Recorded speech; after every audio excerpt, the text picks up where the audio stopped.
and all the stories in Chronicle 1 and 2 focus more in Judah, the part of Judah that is divided. So they divided north and south.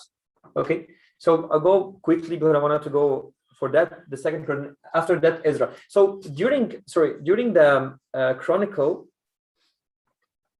here. So start the famous story of Solomon asking the wisdom. This is again repeated here again, and after that we will see the captivity. So like the kings, this book gives little snipes about each king and notes whether they grieved or pleased the Lord. So try to find compare between the kings together. Only a handful, all from Judah, pleased the Lord. That's why here from Judah. That's why here in Chronicle, God of the kingdom of Judah, because they please God.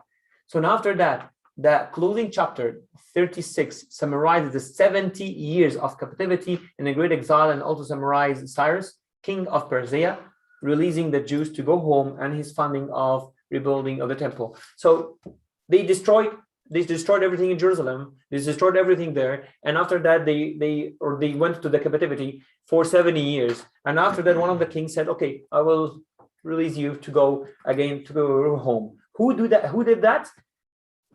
Starting by Ezra. Ezra took some people and he went. In the book of Ezra, we witnessed the rebuilding of the new temple, the unification of the returning tribes as they shared common struggle and were challenged to work together. In Ezra, there's a small part, amazing, I like it.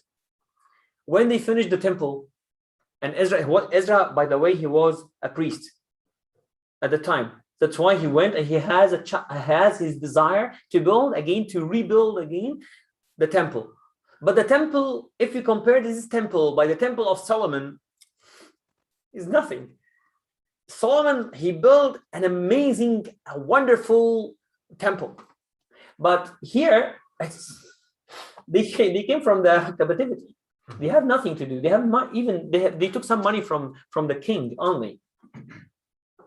So the people, there's two kind of people at the time: the old people and the young people. The young people, they didn't see already the temple of Solomon, so they're very happy.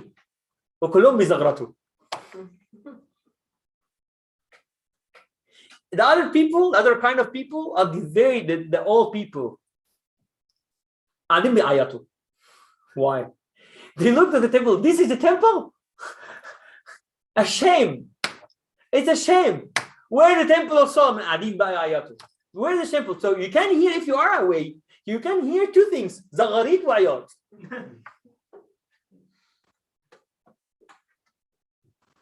And this is a message.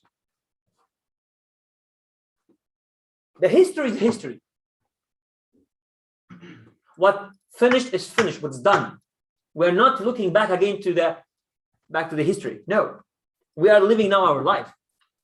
Don't whip. Don't wipe. Don't cry. Don't all of that. What happened has happened. Now we are living this one. That's why you have to be happy with what we have. A lot of people, like I feel that when new immigrant come to here to Canada. So in the beginning, they said, "فين الكنيسة بتاعتنا?" There's church here. Hey, دي كنيسة. Yeah, it's a church. Yeah, it's a church. Yeah, it's a church. Hey, no, I wanna look. No, you have to come with me in Egypt, like to see my church, like my church before, or like your church. Like this is a church too. We have to live our life, and we have to do our efforts to serve, to help the people here at church, to raise the church up. So don't cry on what happened before, like they did here in Ezra. No, be like the young men, the young people, like they said, like, okay, this is our life now, and we have to live it. We have to take care of it. So Ezra, God of the temple of worship, and he read the word. The church is God. Don't look to anything. Don't look what happened inside the church and the stories and this Abuna Flan Amal, Abuna Flan Sawa. No, this is not. That's why here a message from Ezra in this book, God is like God of the temple of worship, God of the church. So when I go to the church, my eye on him only, to not lose my way. Nehemiah. The second part, like Ezra, he built the temple. Nehemiah built what? Huh? The wall, exactly.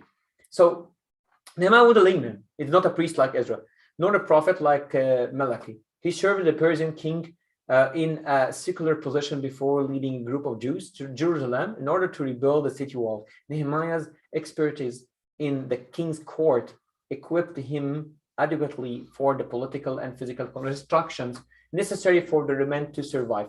God of the wall and protection.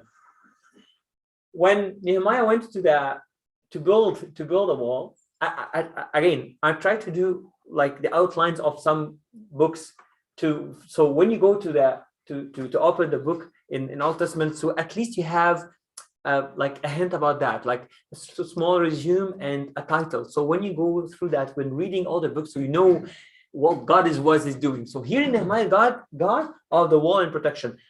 Nehemiah went and he has whole instruments. We have everything, equipment and everything, and he went to that. And he faced a lot of issues, a lot of problems. Other kings came from outside, and they are fighting him too, and to not rebuild the wall. Again, God was with him. The first things Nehemiah did before beginning of the construction that will rebuild the wall, pray. And this is exactly a typical here in all the Old Testaments. God is looking to the people. It's like that. I'm here. Okay. I'm here. It's okay. Some people listen that he is God and I have to pray and I have to take him with me to build a wall. And other people like, hey, what you're doing? Emshi. Okay, I will do by myself.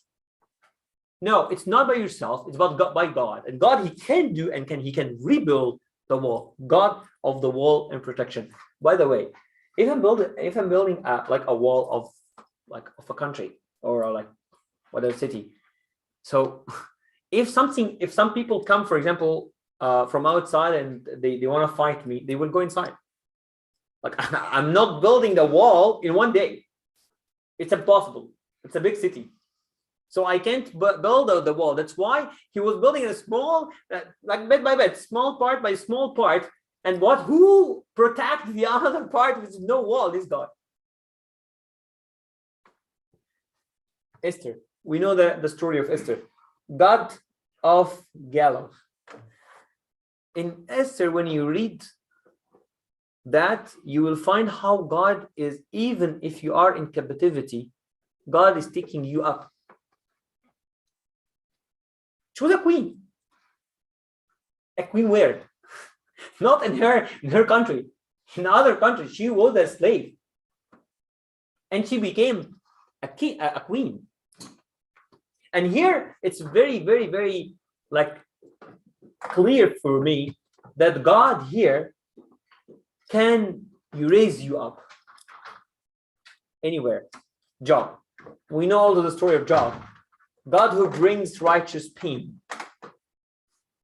When you read the 40 chapters of Job, you'll find like a lot of people said like, oh my God, it's too much on Job, for example, and even his friends too, like they are bullying him, and they said like, hey, why you are like that because you did a sin, and why you are like stay with God, and all of these words.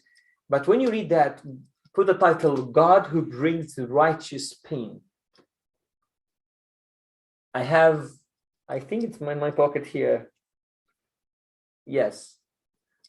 This is I wrote with one of the monks when I was in the retreat. He said like that, he wrote that. No cross, no crown. This is the equation. No cross, no crown. And here, this is what exactly, that's why this is it was a righteous pain for Job. Psalms, amazing Psalms when you can read all the Psalms, and we can take the Psalms also to as prayers, God of praise and worship. Proverbs, God of prudence.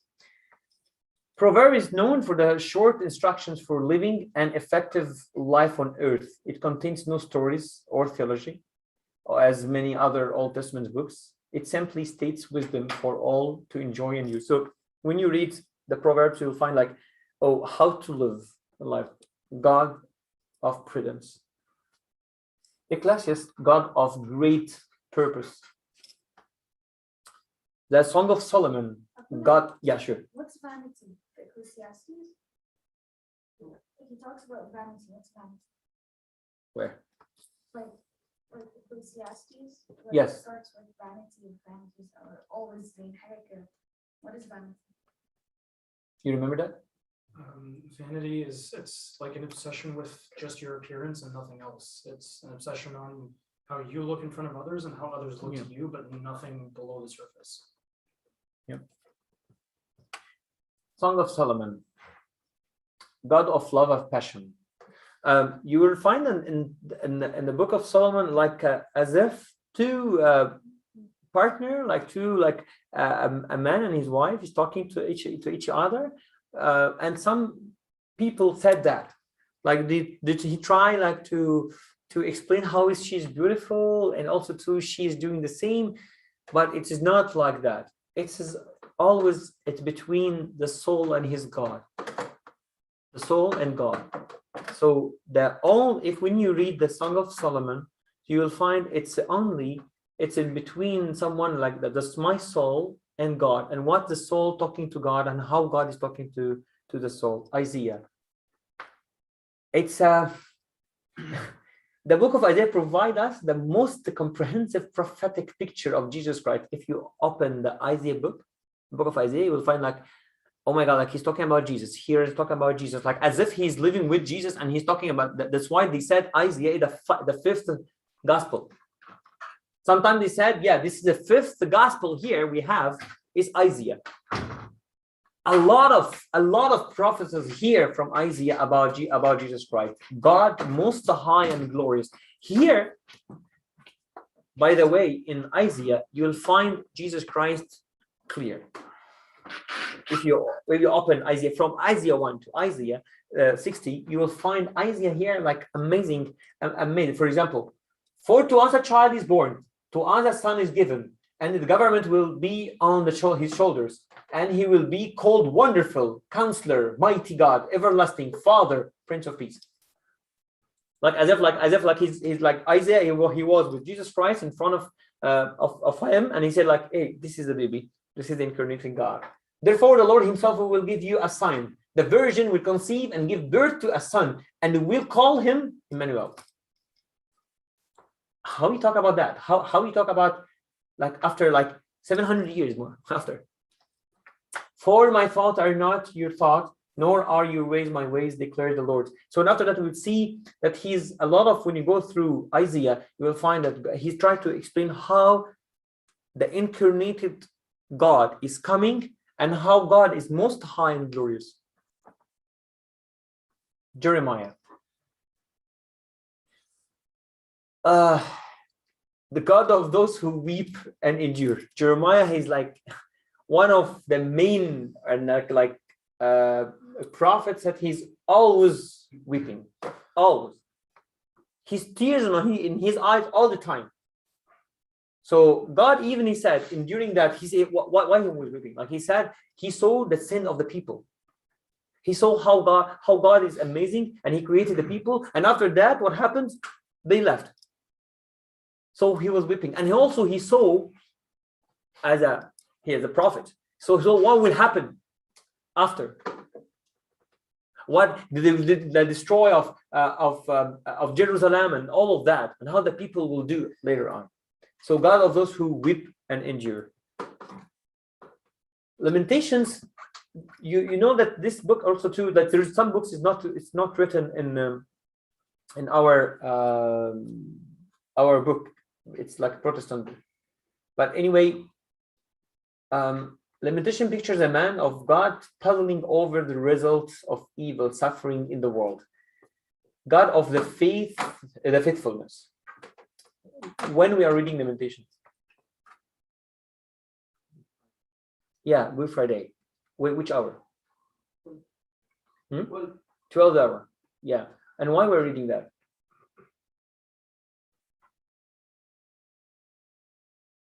Why we're reading this part like this? It's when you read it, like someone is suffering.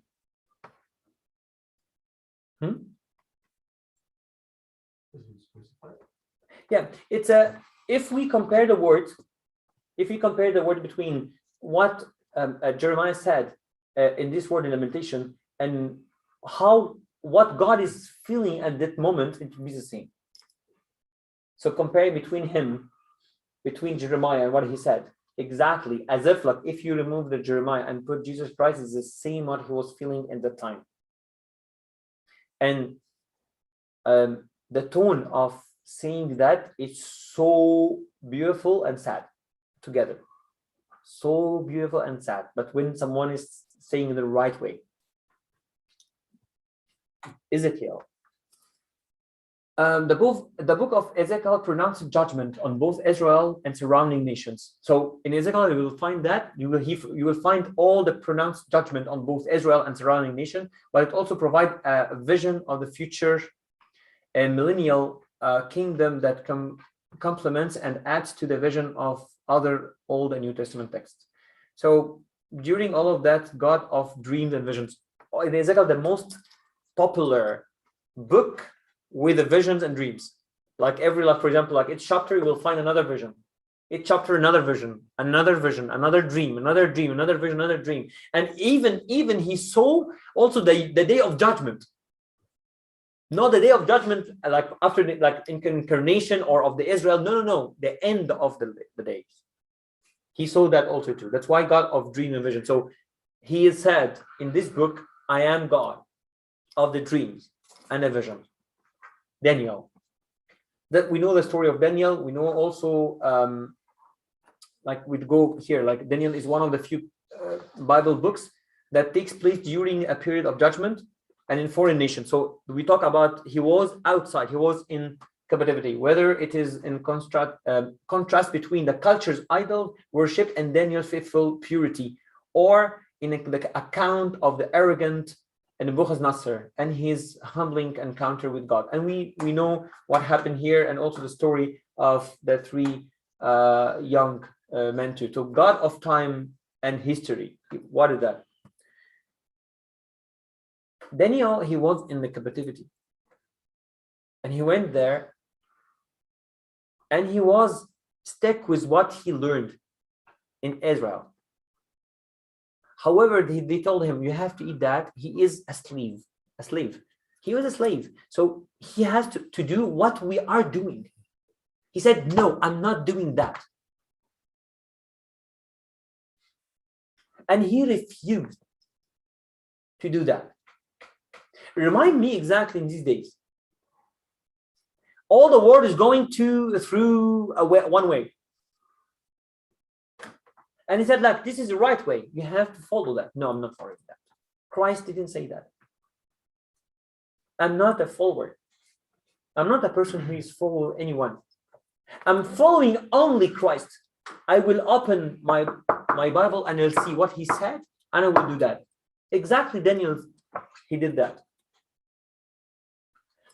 For example, some people, when they change life, change place, they change, for example, anywhere, so they feel that they have to follow the same, what they're doing this place. Exactly. No, we're not doing that. Daniel, he back to his history, back to time, and he said, no, God taught me to not do that. Even I'm outside his land, I'm outside anything, outside his time, even sometimes I'm outside everything, and I'm a slave, but I have to follow what he said. That's why here, when you read the book of Daniel, you will find God of the time and history. That's why we have, for example, if you attended this morning the liturgy, We are celebrating today St. Julian. And why we are reading also St. Cyril, why we have all of that, why it's a story, it's a history. And why we have to go back to the history of the church and read the history of the church? No, it's history. No, God of the time and history. We are following them too. Hosea, like the popular stories in that, Hosea told to marry a woman who would not be faithful to represent Israel and its behavior towards God. God of the unfaithful. This story, it's when you read it in the book of Hosea, you will find something wrong. Like it's a God said to like Hosea, who was married with someone with a woman, and she betrayed him. And after that, God go to Hosea and he said, "Go back and said to this woman to live with you again." And after that, she betrayed him again. And after that, God like she left him also too. And after that, God back again to Hosea, and they're like, "Hey, I'll tell you what. Tell your home to come back to your home." How come? You know God. She's unfaithful. She's betraying me. I am God of the unfaithful. I give also to. That's why here I can find also too that if we talk about violence, God here will His mercy. Tomorrow, the gospel is about the sinful woman when she came to Jesus Christ in Simon's home and she washed the feet of Christ. I was thinking, what I have to talk about? So come to my mind, hey, talk about the mercy. Here is the God of the unfaithful, His mercy. Here I can find Jesus Christ too. Job. God of Lucas, I think I will go quickly. Amos. God of the abused and oppressed. Obadiah. This is the minor. The minor is not. It doesn't mean they are small prophets, for example. Like they are too small. No. The book only small, but they are amazing. Not a small Obadiah, for example. No, not small person. It's a small book. Because the people, yeah, minor, لا سيبك منه, لا مش سيبك منه, no. Okay, God of the towering mountain, Jonah, we know that one, the Jonah also too, God of a great compassion, again, great compassion. You can imagine why, can you tell me why Jonah refused to go to preach to people?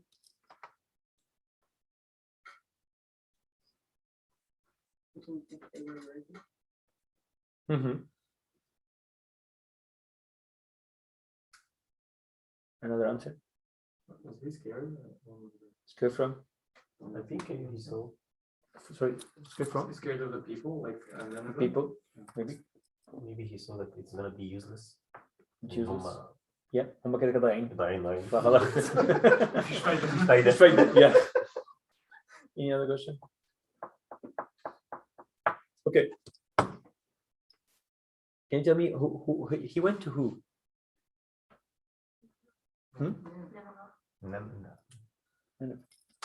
And these people are from the Jewish people, like is from Israel or not? No, they are. They're not from these people, right? Gentiles, exactly. So Jonah, he was the first. The prophet, he will go to preach is a Gentile, and it means that God is refusing us. No, I'm not going to that. You are refusing us. No, I'm not going to. And the problem too, that I know that you are compassionate and you have mercy. And if they go back to you and repent, I know what you will do. You will forgive them. And your forgiveness, it means you are refusing my people, your people. And Jonah knows very well how God is mercy. That's why he refused, and I'm not going. I'm not going to Gentiles. No, you will go. No, I'm not going to Gentiles. I know you very well. Here is God, a compassionate God of great compassion. Micah, God who is and brings justice. Like I go quickly. Nahum, trembling before the wrath of God. Habakkuk, God of the sovereign people. Zephaniah, God of the sovereign people again. Haggai, the God who renews. Zechariah, the God who restores. Malachi, God of praise and worship. Again, it's the stories go everything, God, what he's doing, and how he's preparing his people to the incarnation God. Only one thing, I know that I took more time now, but I wanted to tell you something before I leave. When you read the Old Testament, to know where is Jesus Christ exactly, first of all, when in Genesis, when God said, be a light, there's a light here. So when God said, it's a word, so God said a word. And what is the word? Go back to John 1. Remember, we are reading the John 1 in the first hour from Obadiah. Yeah. The beginning of the word. Yes, and the word is what? The word was with God and the word was God. The word was? God. Exactly. John took in the first chapter of John, he took the same word from the first chapter of Genesis, and he said the word is God, and the word with God, and the word is God. And what is the word? Is Logos. And Logos, he was incarnated, became a man. And the pre-incarnate God is Jesus, the Word of God. So when we read the Bible, I'll give you some outlines only to know how to read the Bible, how to read the Old Testament now. Okay. So in the New Testament, it's very easy to know for sure that. But in New Testament also too, it's very clear that they emphasize on Jesus Christ, like the second person, we can say it's with the pre-incarnate God. He was from the beginning. That's why Colossians, for example, 1:15-20, he the image of the invisible God. He was talking about Jesus.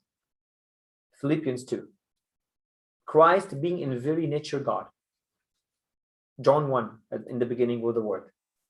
John 8, before Abraham was I am.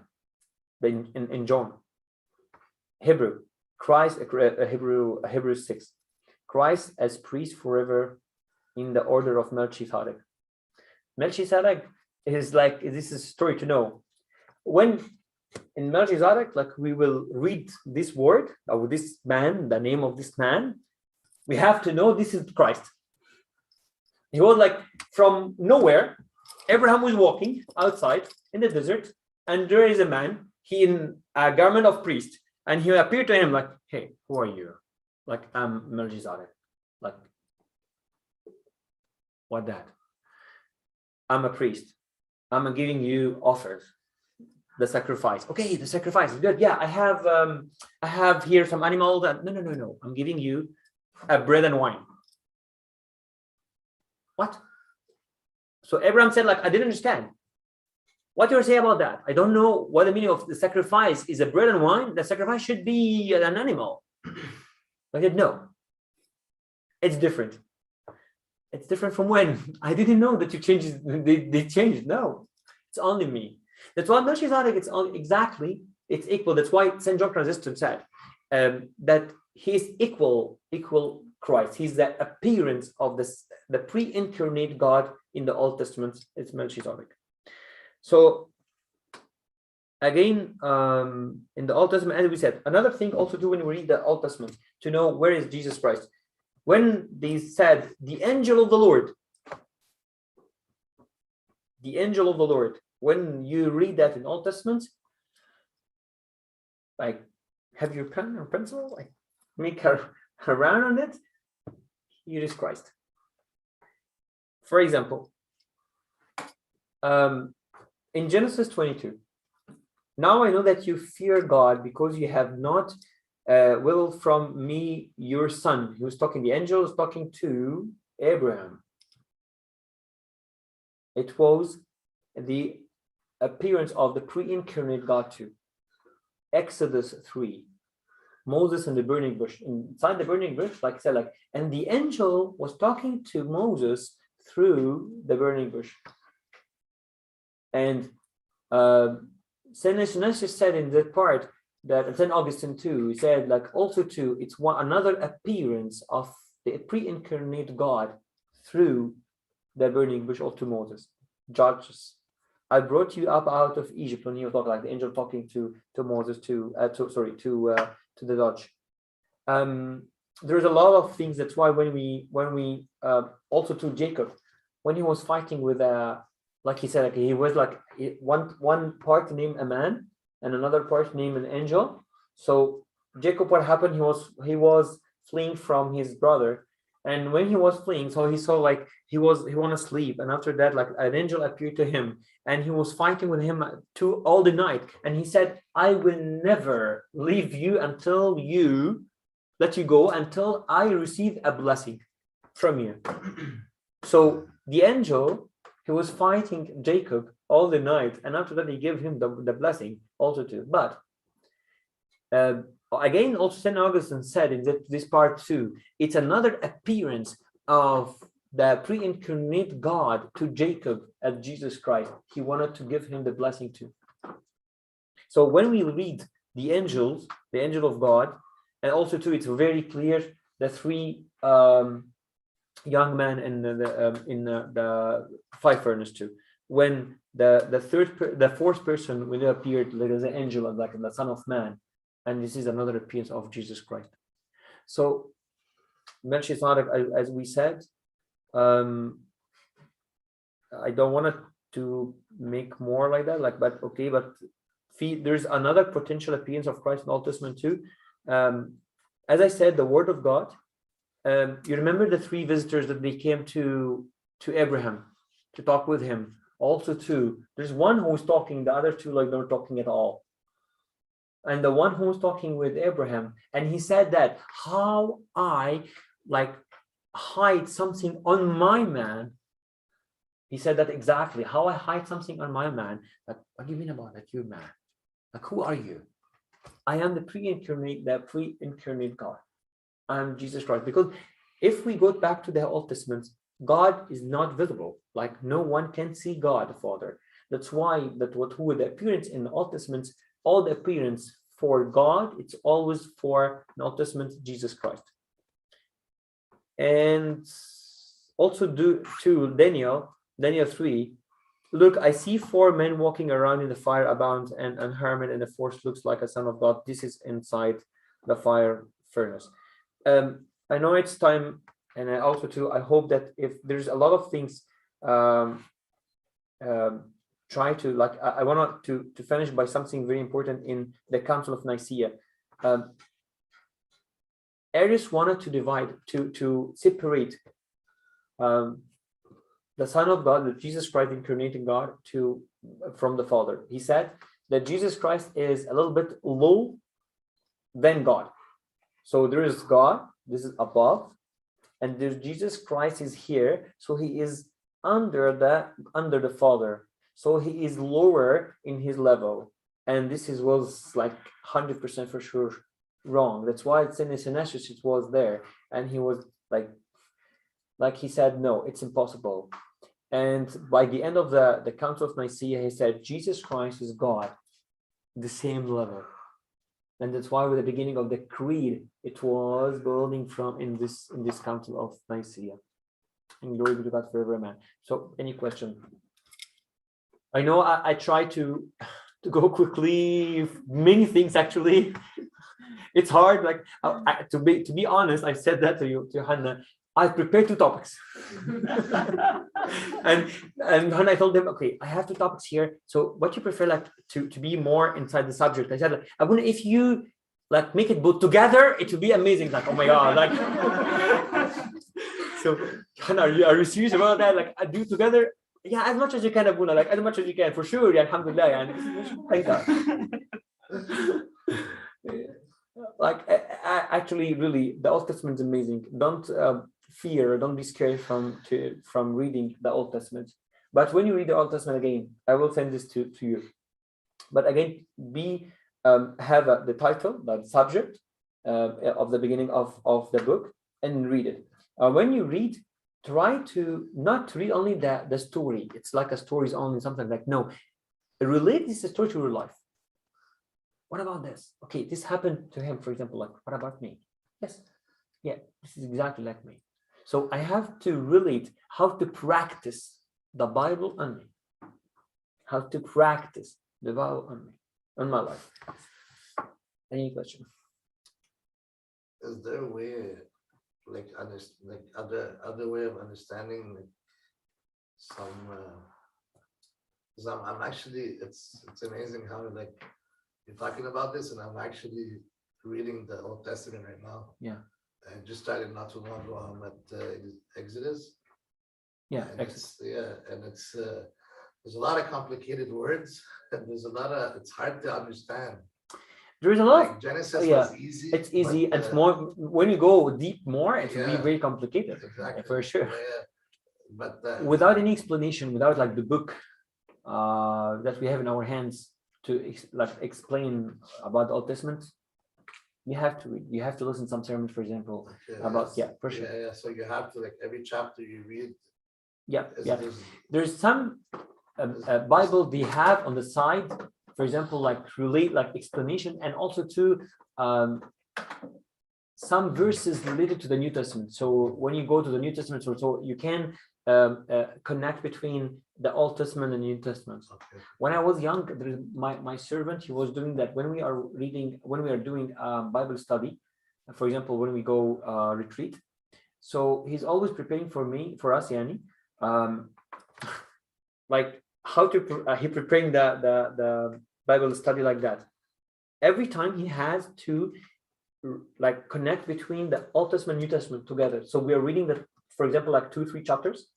Okay, and he had, okay, look to the, for example, like John 15. Look to the, for example, like anything in the Epistle of St. Paul. So we are related that what happened in the Old Testament to the New Testament too. So there is connection. Yeah. Was it better to read just like one chapter and understand it than keep just reading? Okay, I don't know. There's a lot of sermons explain the Old Testament too, like I know. So usually when I was, for example, if I'm driving and go anywhere, so in the morning, so I listen to the sermon about for example, explain the chapter. So when I go back to my home, so I read the chapter. Oh, hey, I know. Yes. Wow. So it's a very good idea, like to have it.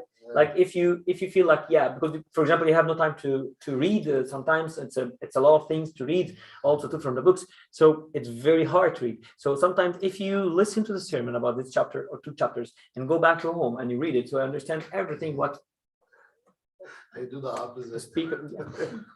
It's okay, but the problem is sometimes, okay, when I read I don't understand anything, but when I have the explanation before, Exactly. I can really. Yeah, I was going to say the Orthodox Study Bible does a good job at going back and forth. Yes, exactly. It's amazing. Yeah.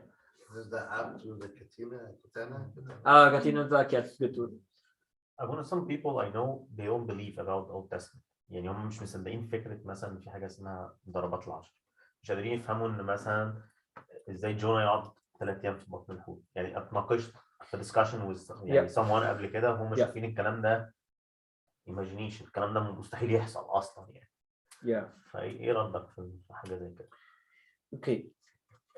In the Old Testament, if we wanted to prove it by science, we can prove it.